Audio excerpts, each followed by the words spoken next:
자, 오늘 함께 은혜 나누실 말씀입니다. 마가복음 14장 3절부터 9절까지 있는 말씀입니다. 신약성경 79페이지에 있습니다. 마가복음 14장 3절부터 9절입니다. 봉독해 드리겠습니다.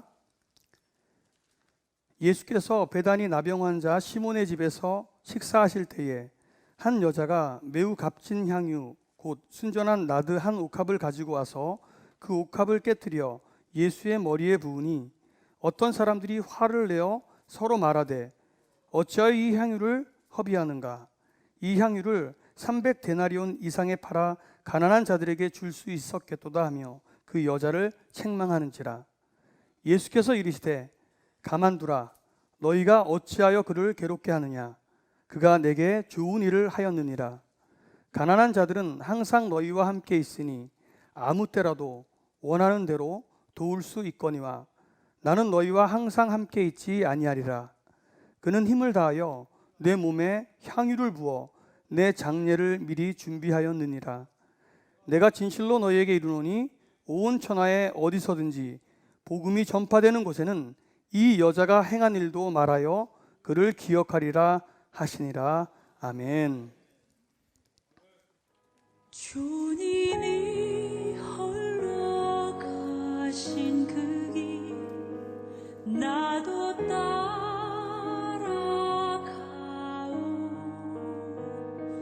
모든 물과 피를 흘리신 그 길을 나도 가오. 아버지 나를 보내주오. 나는 달려가겠소. 목숨도 아끼지 않겠소. 나를 보내주오.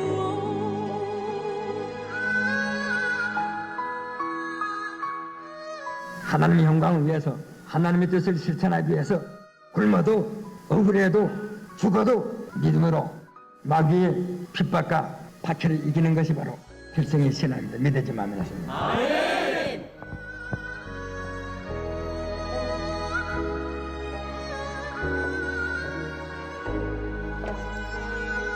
생명을 버리면서까지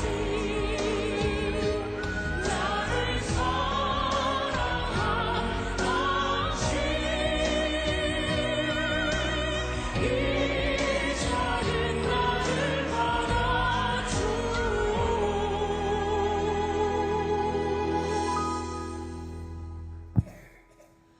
나도 사랑하오.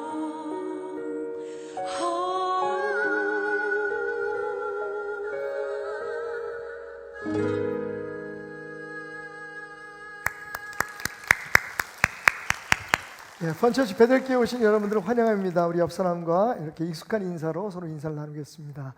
올해 가기 전에 밥 한번 사겠습니다.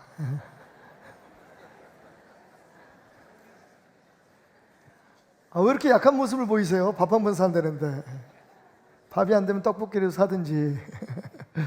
예. 19세기에 영국의 유명한 시인이었죠. 영국의 시성이라고 불리는 조지 고든 바이런이 중국을 방문한 적이 있었습니다. 중국 정부에서 관리들이 바이런에게 좀 충격을 주려고 중국의 자존심이죠. 만리장성을 구경시켜주러 갑니다. 그래서 만리장성을 쫙 구경을 시켜주니까 바이런이 대단히 놀라는 그런 모습을 보이는 거예요. 그래서 그 분위기를 몰아서 그 중국 관리 중에 한 사람이 이렇게 얘기합니다. 보셨습니까? 우리 중국은 이렇게 위대한 나라입니다. 만리장성처럼 멋진 유적을 가지고 있죠. 유산을 가지고 있습니다. 그랬더니 이 바이런이 웃으면서 이렇게 말을 했다고 합니다. 정말 중국은 대단한 나라군요. 당신의 조상들은 참으로 위대했습니다. 그렇다면 이제 당신들이 짓고 있는 만리장성을 제게 보여주십시오. 그러자 중국 관리는 아무 말도 하지 못했답니다. 여러분, 유산, 유물,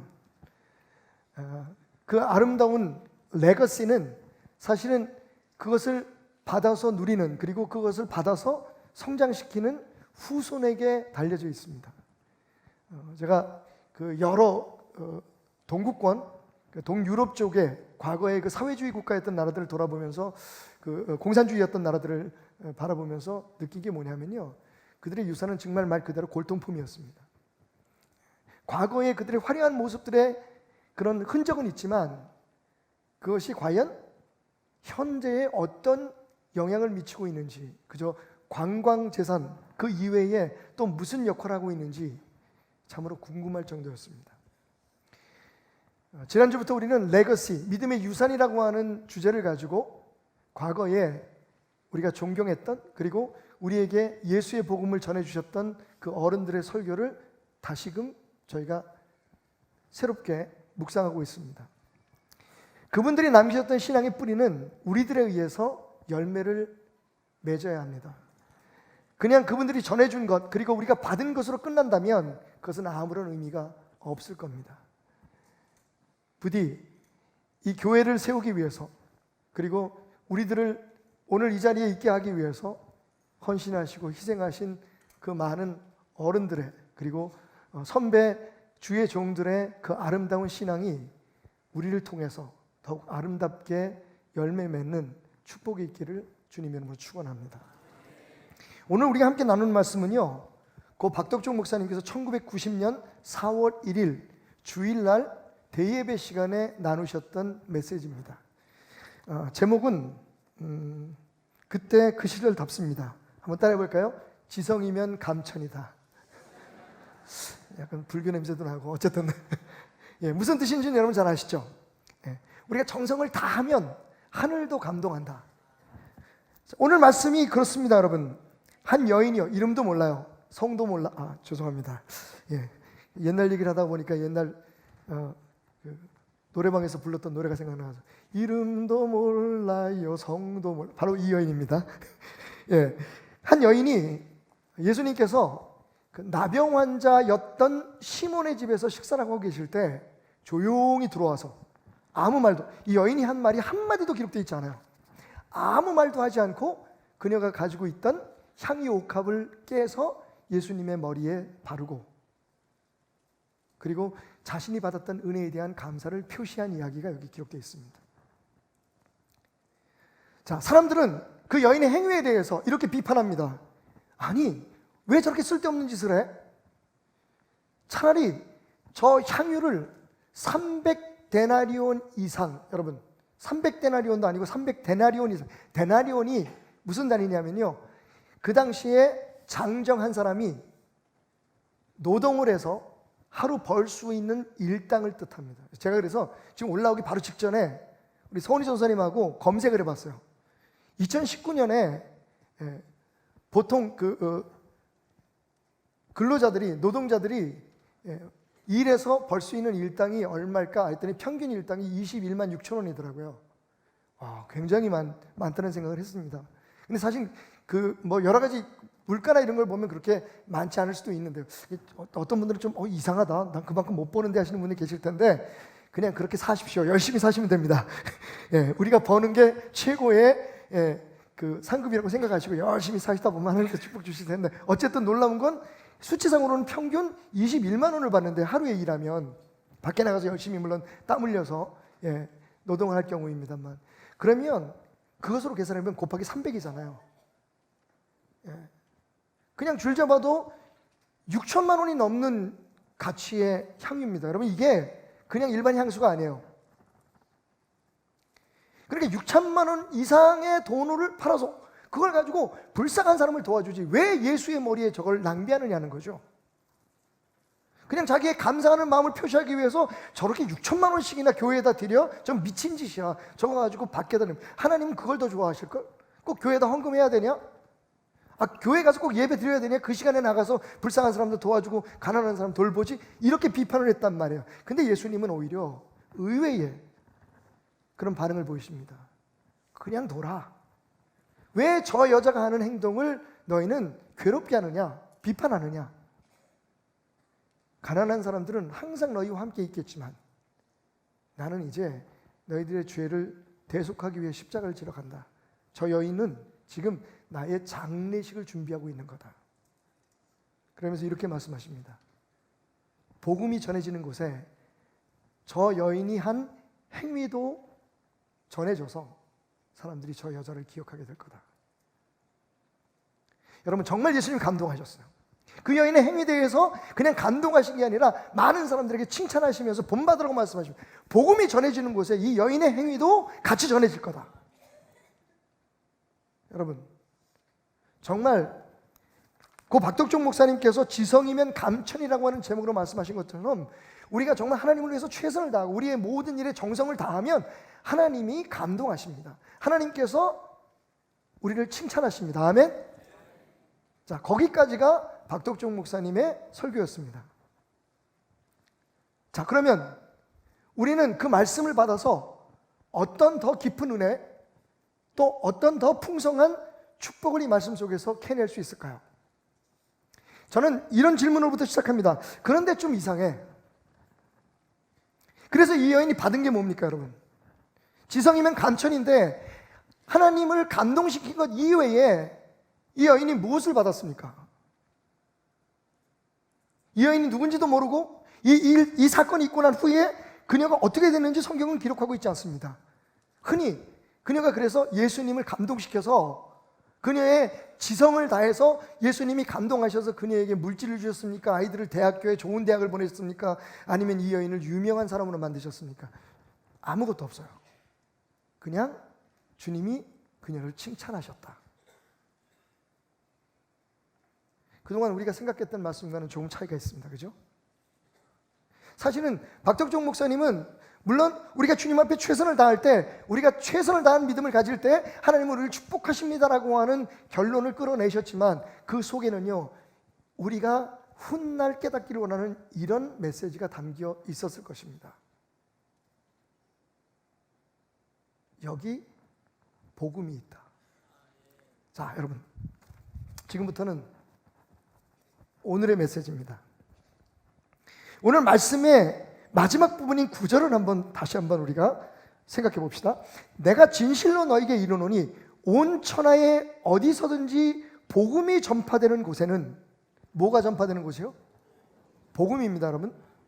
네. 축복이 선포되는 곳이 아니라 복음이 전파되는 곳이라고 얘기하고 있어요. 이 여자가 행한 일도, 이 여자가 어떤 걸요? 이 여자가 한 뭐가요? 행한 일이라 그랬죠. 말하여 그를 기억하게 하리라. 자, 이 여자를 기억하는 게 아니라, 이 여자가 받은 축복을 기억하는 게 아니라, 이 여자가 뭘 한 걸요? 행한 걸. 뭐가 전해지는 곳에? 복음이 전해지는 곳에. 여러분, 정말 놀랍게도 이 말씀에 숨겨진, 아니 어찌 보면 진짜 예수님께서 우리에게, 그리고 마태, 마가, 요한이 우리에게 진짜 전하고 싶었던 메시지는요, 이 여인의 행위가 복음을 설명하고 있다는 겁니다. 우리가 그걸 오랜 시간 놓치고 있었죠. 우리는 그냥 주님 앞에 충성을 다하면 기도 열심히 하고 교회 열심히 나오고 헌금 많이 하고 많은 사람들에게 칭찬받을 믿음을 가지면 하나님도 우리에게 감동하셔서 우리가 기도하는 대로 이루어지고 우리가 바라는 대로 이루어지고 세상에서 잘 먹고 잘 살게 될 것이다 라고 하는 걸로 이 말씀을 그동안에 깨닫는 것에서 끝났다면, 여러분, 잘못된 말씀 아닙니다. 맞습니다. 성경은 우리에게 그것을 약속하고 있습니다.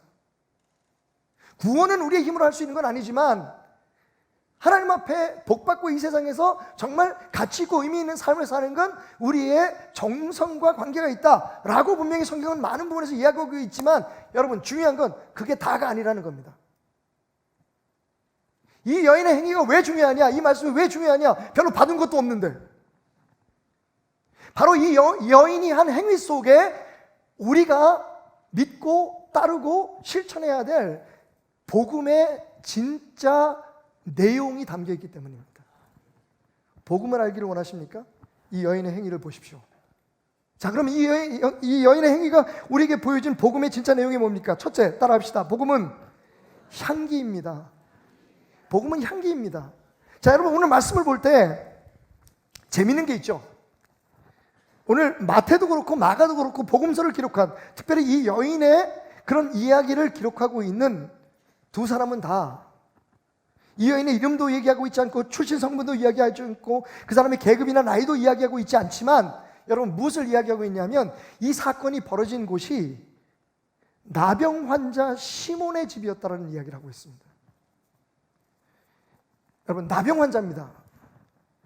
나병 환자 시몬이라고 하는 것을 우리가 생각할 때 몇 가지 그러니까 추측을 할 수가 있는데 첫째로 지금 나병을 앓고 있는 것은 아닐 거다. 왜? 나병을 앓고 있으면 집에 있지 못합니다. 여러분 알다시피 옛날 유대의 법이 나병 환자는 격리를 시켰어요. 가족들과 떠나서 움막에서 살았습니다. 그들만의 그런 고향에서. 왜냐하면 이게 굉장히 전염률이 높은 병이잖아요. 그리고 그 당시에는 그 병을 고칠 수 있는 약도 없었습니다. 그러다 보니까 나병이라고 하는 의심이 들면 이거 좀 지난 며칠 동안 우리를 굉장히 가슴 졸게 했던 그 아프리카 콜레라, 돼지 콜레라 문제 때문에 이건 뭐 거의 치사율이 100%잖아요. 돼지들은 다 죽습니다. 저도 굉장히 걱정했습니다. 제가 돼지라서 밥을 되게 많이 먹거든요.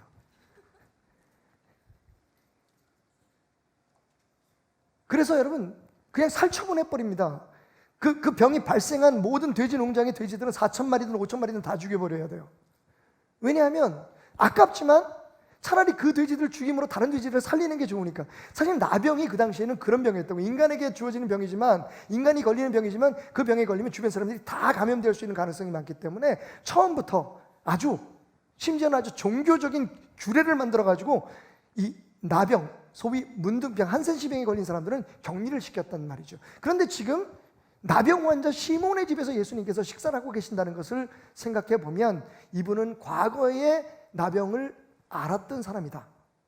근데 병을 고쳤어요. 그리고 예수님을 지금 초청해서 식사를 하고 있습니다. 아마도 그 이전에 있었던 많은 이야기 속에 나병을 예수님으로부터 치유받은 어떤 사람이 아니었을까라는 추측을 우리가 할 수가 있습니다. 그러니까 중요한 건 그래도 찝찝해요. 이 사람이 완쾌되었다는 확증을 받아서 제사장에게 인정을 받았다고 해도 여러분 나병 환자 집입니다. 누구도 가고 싶지 않은 곳입니다. 이 사람이 나병에 걸렸었다는 건 틀림없잖아요. 나았든지 뭐 했든지 아마 나았어도 그의 모습은 꽤 보기가 불편할 수도 있었을 겁니다. 원래 나병이 그런 거잖아요. 살을 문드러지게 만듭니다. 그렇죠? 썩어서 없어지게 만들잖아요. 근데 여러분, 그 누구도 발걸음을 하고 싶지 않았던 집, 사람들에게 외면당했을 만한 그 집, 나병 환자의 집에 갑자기 향기가 퍼져납니다.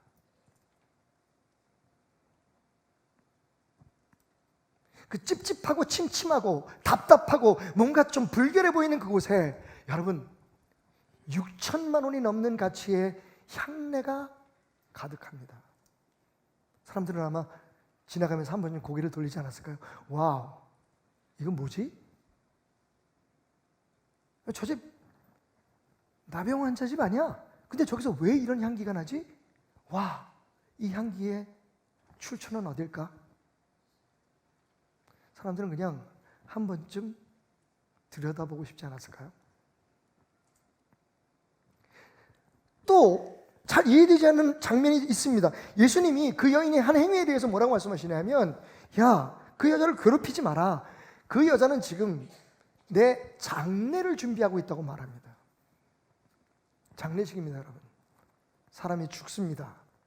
그 죽은 사람을 처리하는 예식입니다.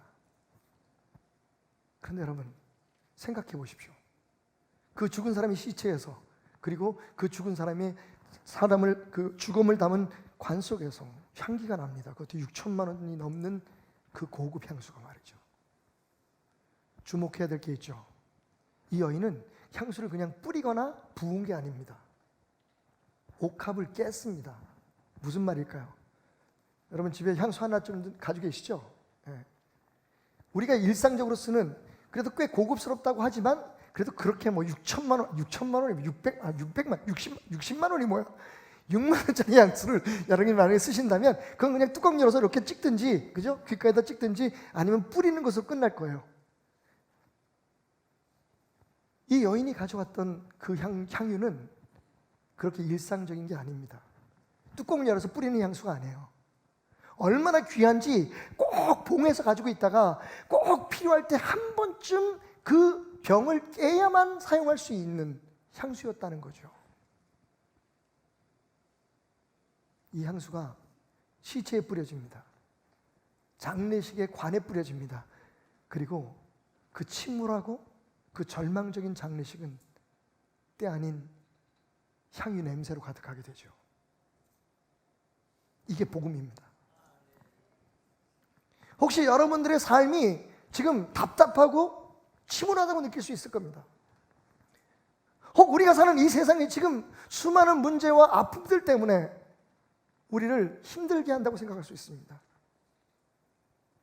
심지어 어떤 사람들은 절망적이라고, 어떤 사람들은 너무 늦었다고 생각할 수도 있습니다. 하지만 바로 그런 상황에서 향기를 내는 것, 그게 바로 예수의 복음인 것입니다. 아무리 답답하고 아무리 절망적인 곳이라도 진짜 복음이 살아서 역사한다면 그곳엔 여러분 그 칙칙하고 답답하고 쾌쾌한 냄새들이, 그 더럽고 추한 것들이, 그 깜깜하고 암울한 것들이 변하여서 향기로운 예수의 사랑의 냄새로 가득 차게 될 것입니다. 예수님은 그것을 기억하고 전하라고 말씀하고 계십니다. 만약 거기 교회가 있는데 그 주변에 향기가 나지 않는다면 여러분 복음은 있는데 아마 그 복음이 아직 작동하지 않고 있는 건지도 모릅니다. 거기 예수를 믿는 사람이 있는데 그 예수를 믿는 사람 주변이 환해지고 밝아지고 향기로 가득하지 않는다면 여러분 분명히 그 사람은 복음을 자기 안에만 가두고 있는지도 모릅니다. 진짜 복음은요, 깨어진 병에서 흘러나오는 향수처럼, 할렐루야, 우리의 삶을 벗어나서, 우리 교회의 이 담을 벗어나서 온 세상을 향기롭게 하는, 찌그리고 웅크린 사람들의 표정과 온 몸을 향긋한 향기에 활짝 열어놓게 하고 웃게 하는 힘이 있어야만 합니다. 복음은 향기다. 또 이어지는 말씀을 보면, 그런데 이 복음은 결국 그 향기를 나게 하는 자기 희생에서 비롯되어야 된다는 것을 오늘 우리는 성경을 통해서 깨닫게 됩니다. 한번 따라해 봅시다. 복음은 자기 희생입니다. 자, 옥합을 깨뜨려서 예수님 머리 위에 부은 이 여인에 대해서 비난이 쏟아집니다. 사람들은 이렇게 얘기하죠. 차라리 저 비싼 거 300데나리온 이상에 팔아서 가난한 자를 줄 수 없겠느냐. 여러분 어디서 많이 듣던 얘기 같지 않습니까? 교회가 왜 이래? 도대체 교회가 돈을 어디서 쓰는 거야? 세상이 왜 이래? 지금 이 나라가 왜 이 모양 이 꼴이야? 여러분 굉장히 익숙한 소리 같지 않습니까? 그런데 중요한 건 그들의 그런 비난과 그들의 그런 판단과 잘못된 거 아닙니다. 여러분 분명히 그들은 할 얘기를 한 거예요. 그런데 중요한 건 그게 세상을 바꾸거나 세상에 향기를 가득하게 하는 힘이 없다는 겁니다. 잘못된 것을 지적하고 그리고 더 효율적인 것을 위한 제안들은 충분히 존중받아야 하지만 여러분 중요합니다. 그 말 자체가 세상을 바꾸지 못합니다. 지금 우리는 이런 소리에 너무 익숙해 있습니다. 그리고 그렇게 함으로써 마치 내 한을 푸는 것처럼, 내 분노를 쏟아내는 것처럼 자꾸만 잘못된 것을 지적하고 내가 옳다는 것을 주장하는 것에 바빠 있다는 거죠.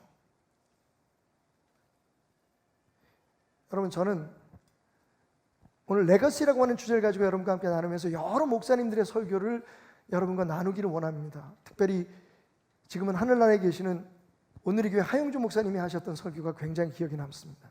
그분이 이렇게 말씀하셨습니다. 하나님은 우리를 이 사회를 위한 심판자로 만드신 게 아니라 빛으로 만드셨습니다. 하나님은 우리를 이 세상의 평가자로 만드신 게 아니라 우리를 소금으로 만드셨습니다. 맞습니다.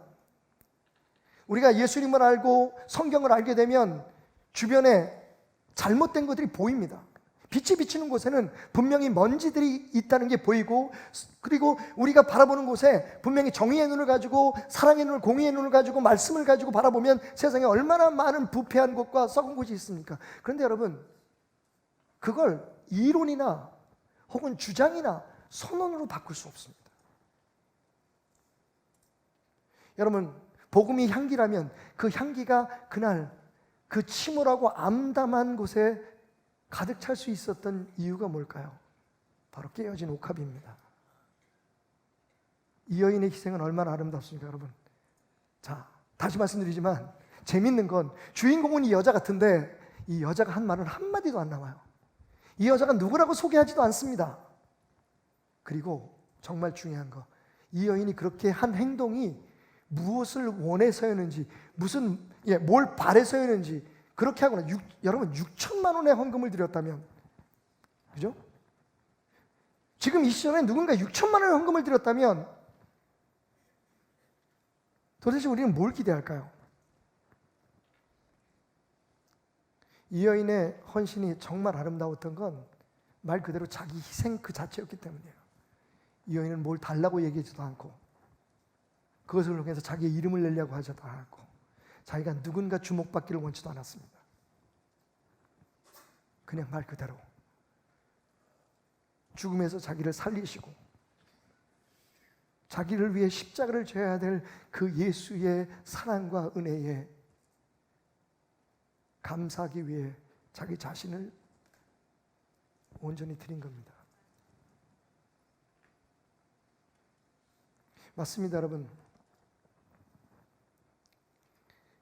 우리가 세상 돌아가는 일들이나 나라 돌아가는 일들이나 우리 개인적인 삶이나 교회에 대해서 잘못된 것 바로 잡고, 그리고 삐뚤어진 거는 바로 세우고, 그리고 지적할 건 지적하고. 그런데 여러분, 성경은 우리에게 정죄하지 말라고 얘기합니다. 요즘 제가 제일 많이 듣는 이야기 중에 하나가 거울 좀 보고 살아라예요. 거울 좀 보고 살아라. 지금 이 시대의 사람들에게 과거에 당신들이 무슨 얘기를 했는지 오늘 봐라. 또 다른 부류의 사람들에게 말합니다. 당신들이 지금 하고 있는 일들, 당신들이 과거에 반대했던 일이라고 얘기합니다. 지금 우리의 문제는요, 잘못된 것을 지적하고 바로 잡아야 될 것에 대해서 판단을 하고 주장을 하면서 사실 우리는 지금 아무것도 하고 있지 않다는 겁니다. 근데 저는 교회는 그러면 안 된다고 생각해요. 무슨 얘기인가 하면, 여러분, 세상에 뭔가 좀 어그러지고 잘못된 게 있으면 먼저 나를 쳐다보고 내가 깨어져서 바꾸는 게, 제가 항상 얘기하잖아요. 기독교는 환경을 바꿔서 내가 바뀌는 게 아니라 내가 바뀌어서 환경을 바꾸는 거예요. 그게 예수님이잖아요. 그게 우리에게 예수님께서 십자가에 보여주신 그게 복음이잖아요. 여러분, 예수님께서 말씀 한마디면 세상을 못 바꿨겠어요? 이 세상 완벽한 세상을 못 만들었겠어요? 지금 소리를 높이고 지금 뭔가를 시도하는 어떤 사람보다 예수님 말씀 한마디면 세상을 완벽한 세상으로 바꿀 수 있었을 거예요. 예수님 그렇게 하지 않으셨어요. 당신이 십자가를 지셨어요. 여러분, 예수님은 내가 죽어서 문제를 해결하셨어요. 이럴 때일수록 우리는 진짜 복음이 뭔지를 알아야 돼요. 복음은 나를 깨는 거예요. 세상이 맞불 너 잘못해서 이거 바꿔야 돼 이렇게 싸우는 게 아니라 나를 깨서 내가 깨져서 내 주변에 복음의 향기를, 여러분, 내가 아니라 내 안에 살아있는 그 진정한 향기, 예수의 향기를 풍기는 게 복음이에요. 많은 사람들은 답답하게 생각할지도 몰라요. 도대체 우리 교회는, 아니 우리 목사님은 도대체 어느 쪽이야? 보수야, 진보야? 저는 새로운 단어를, 신조어를 만들었습니다. 이것도 썰렁해. 저는, 여러분, 누가 물어보시면 우리 베델교회 담임 목사는 진보주의도 아니고 보수주의도 아니고 보보주의라고 얘기하죠. 뭐라고요? 보보주의. 보수의 보, 진보의 보를 따면 보보주의가 됩니다. 여러분, 그게 지금 왜 우리에게 중요합니까? 왜 우리를 그렇게 프레임에 잡아놓습니까? 굳이 따지자면 우리는 복음주의입니다. 이 진영 논리에 우리가 함께 갇혀버리게 되면, 그죠? 나하고 상관없는 사람이 하는 모든 일은 다 잘못된 거야. 똑같은 일을 해도, 내가 몇 년 전에 했던 일을 똑같이 해도 그게 나쁜 거야. 그런데 여러분, 정말 여러분이 복음을 깨닫게 되면 복음은 나를 깨는 거다. 자기의 희생이다. 여러분 말씀드렸죠. 비판하고 주장하는 것으로는 세상을 바꿀 수가 없어요.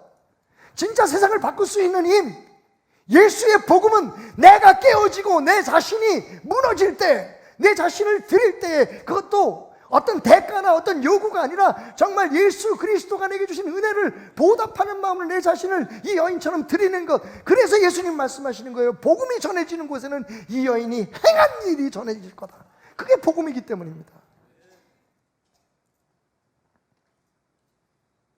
이럴 때일수록 우리는 우리 자신을 돌아볼 수 있어야 해요. 그리고 내가 아니라, 우리가 아니라 내 안에 있는 예수가 빛이요, 예수가 생명이요, 예수가 길이요, 예수가 세상을 변화시킬 수 있는, 아름답게 만들 수 있는 향기이며 희망임을 증거해야 될 것입니다.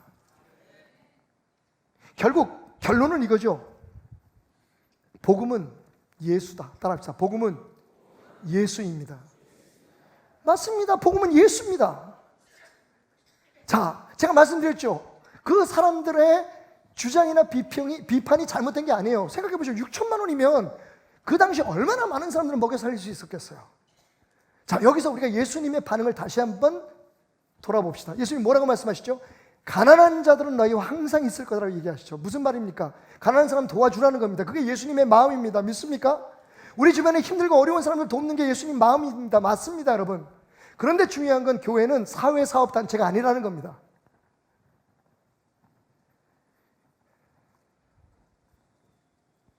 교회는 정의구현단체가 아니라는 겁니다.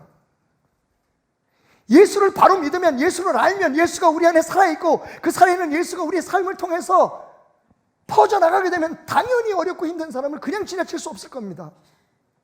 우리가 어려운 사람을 도와주는 일은 베델교회 부흥을 위해서가 아닙니다, 여러분. 이 교회 담임 목사의 이름을 내기 위해서도 아닙니다. 우리가 만약에 어려운 사람들을 돕는 일이 있다면, 그것도 심지어는 우리하고 종교가 다르고 우리와 다른 신앙을 가진 사람들이 운영하는 그런 단체를 도울 수 있었던 건 결국 우리 안에 예수가 있기 때문입니다. 자, 예수님의 말씀을 다시 한번 생각해 보십시오. 뭐라고 말씀하십니까? 가난한 자들은 너희와 항상 있을 텐데, 그러니까 지금은 아니라는 겁니다. 이 얘기는 뭐냐? 우선순위가 바뀌었다는 거예요.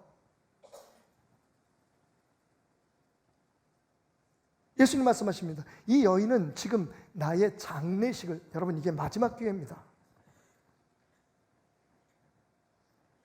마가복음 14장에 기록되어 있고 마태복음 26장에 기록되어 있습니다.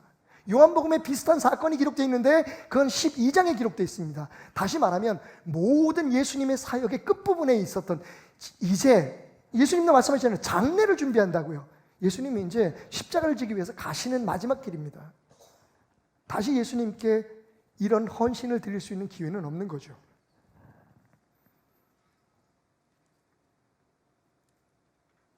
말씀드렸지만 그 여인은 예수님께 바라는 게 아무것도 없어서 내 이름이 주보에 나거나 혹은 이 일을 통해서 많은 사람들에게 내가 잘하고 있다는 것은, 여러분 나쁘지 않습니다. 사람이니까 인정받고 싶고 내가 한 일에 대해서 많은 사람들이 칭찬해 주는 것, 그게 무슨 나쁜 일입니까? 나쁜 일이 아니라 그보다 먼저 예수를 전하는 것이 아니라면, 예수 때문에 하는 일이 아니라면 여러분 그건 기부금이지 헌금이 아닙니다.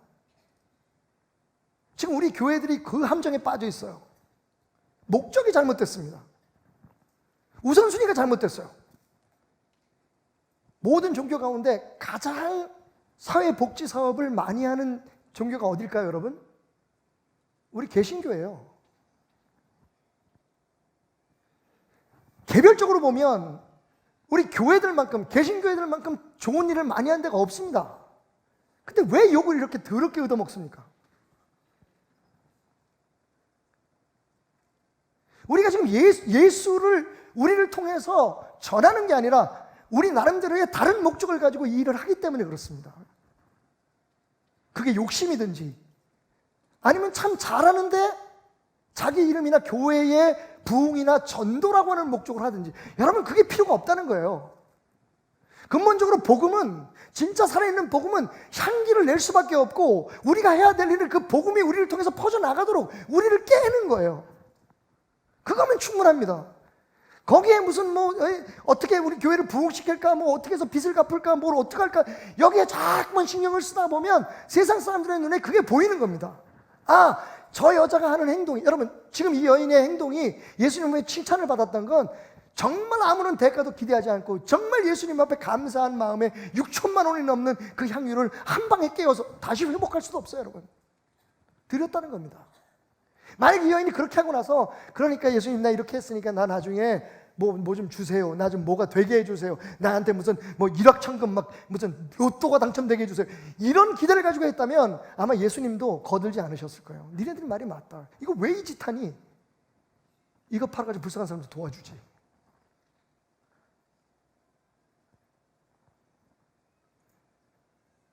복음은 예수 그 자체입니다. 우리가 그냥 받은 은혜가 있으니까, 그죠? 그 은혜를 갚겠다. 내가 이 세상에 사는, 우리 부르는 찬양했잖아요. 이제껏 내가 산 것도 주님의 은혜라.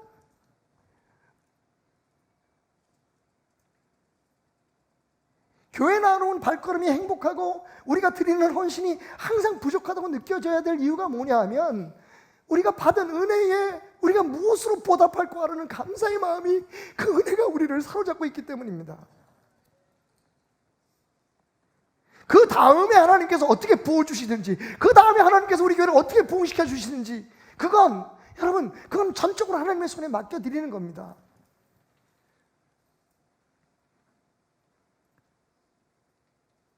말이 앞서지 말고 행동이 앞서야 하고, 그 행동 뒤에는 예수라고 하는 동기가 있어야 됩니다.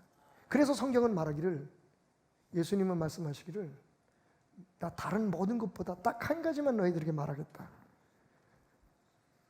나는 포도나무고 너희는 가지다. 내게 붙어 있어라.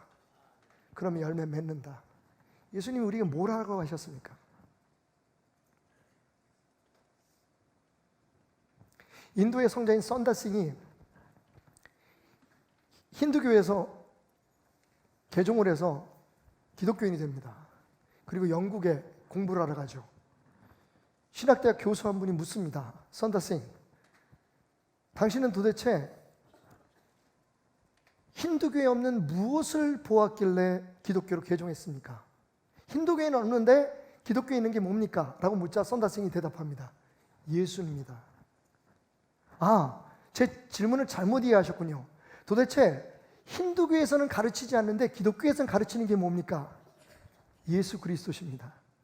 아, 선다생 영어가 좀 부족해서 그런지 잘 이해를 못 하시네요. 제 말은요, 힌두교에는 없는데 기독교에 있는 사상과 철학과 교리가 뭐냐고 물었습니다.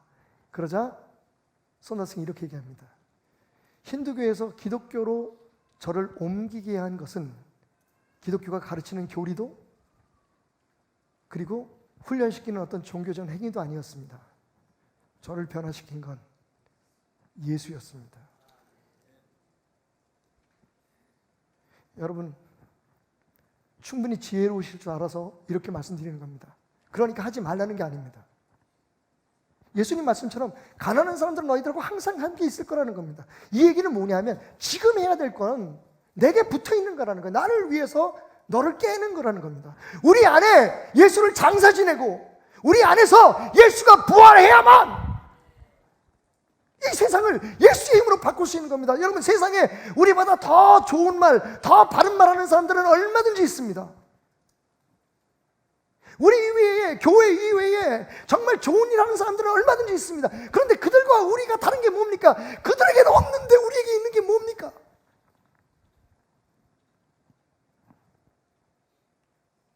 기독교는 예수입니다.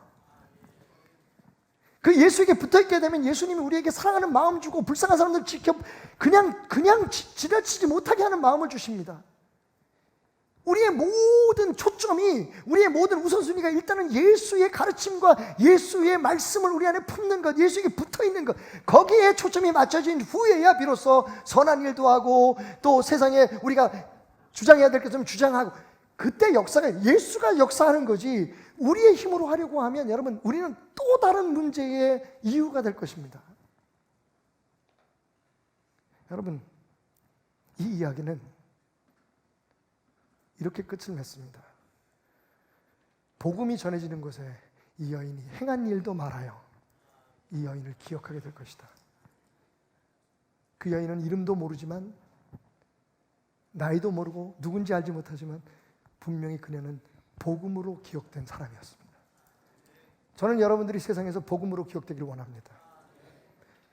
정직하고 공평하고 바른 거 다 좋습니다. 착하고 선하고. 그런데 여러분, 그 무엇보다도 여러분이 복음으로 기억되기를 원합니다. 힘들고 답답하고 소망이 없어 보이는 세상에 여러분 자신을 깨십시오. 여러분 안에 지금 예수의 향기가 있습니다. 그것으로 가정을 변화시키십시오. 내가 먼저 내려놓고 내가 먼저 깨어짐으로 예수의 향기가 내 안에 있는 예수가 역사할 수 있도록 우리 자신을 하나님 앞에 온전히 드릴 때에 여러분, 주님은 우리를 통해서 그분의 일을 이루어 나가실 겁니다. 가스펠, 더 복음 본색이라고 하는 제목으로 번역된 책을 쓴 J.D. 그리어가 이런 이야기를 합니다. 딸에 대한 이야기인데, 어느 날 뒷마당에 나가니까 딸아이가 모래상자에 물을 주고 있더래요. 그래서 물어봤답니다. 얘 뭐 하고 있니? 그랬더니 이 아이가 하는 말이, 아빠, 모래가 자라도록 물을 주고 있어요. 보세요, 모래가 많이 줄었어요. 모래를 키우고 싶어요. J.D. 그리어는 그 아이에게 모래는 아무리 물을 줘도 자랄 수 없다는 것을, 왜냐하면 생명이 없기 때문에 모래를 자라게 하는 방법은 한 가지밖에 없다는 것을 설명하는데 진땀을 뺐다고 합니다. 여러분, 모래를 자라게 하는 방법은 뭘까요? 그 위에 다른 모래를 붓는 수밖에 없습니다. 왜냐하면 모래는 스스로 자랄 수 없기 때문에. J.D. 그리어는 이런 말을 남겼습니다. 자라는 건 나무지, 생명을 가진 씨앗만이 자라는 거지 모래는 자라지 못한다. 종교는 모래에 모래를 더하는 겁니다. 이거 하면 저거 하면 계속해서 새로운 룰들과 새로운 그런 행위들을 요구함으로써 여러분, 생명이 아닌 이론과 개념과 행위와 훈련만을 더하는 겁니다. 우리가 잘하는 것처럼 보이지만 여러분, 우리가 더 종교적으로 변해가고 있는 거지 생명을 품고 있는 것은 아닙니다. 진짜 잘하는 건 예수에게 붙어있는 가지입니다. 왜냐하면 생명은 예수이기 때문입니다. 저는 여러분의 신앙생활이 오래전 57년 전부터 이어진 베델교회에서의 이 믿음의 뿌리가 그렇게 생명을 품고 자라나는 신앙이길 원합니다. 종교에 익숙해져 가고 우리가 하는 어떤 종교적인 행위에 하나님을 수단화해서 우리가 원하는 것을 이 세상에 누리기를 위한 어떤 방편이 아니라 하나님 자신을 사랑하고 예수 자신을 품은